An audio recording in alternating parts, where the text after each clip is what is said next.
Артта ауыр адамдар праваны қалай алатынын қазір айтып беремін. Короче, автодромға келдім. Мына бұлжыраған түрімнен біліп тұр, мен негізі өтпей қалатыным.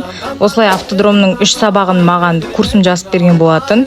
Оның біреуіне ұйықтап қап, осылай екеуіне ғана келіп, үшіншісін 10 мың теңгеге сатып алып, сөйтіп автосонға бардым. Бүгін менде ден X праваға вождениеға тапсыруға барадым. Мен уже практика тапсыруға келдім.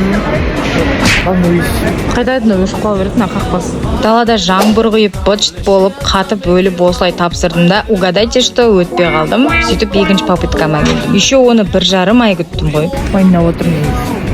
Екінші попытка алды. Угадайте, что мен тағы өтпей қалдым. Екеуінде де өтуге сәл аққан кезде светофорда құлап тастай бердім. Практикаға келдім, қайтадан тапсыруға.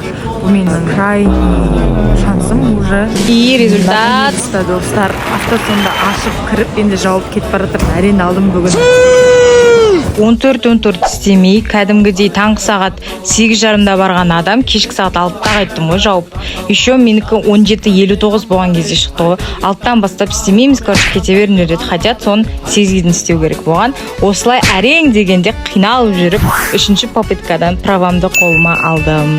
Барлықтарыңа бұйырсын. Видеоларым ұнап жатса, подписаться етуді ұмытпаңдар, және де лайк басып, репост жасап қойыңдар. Всем пока!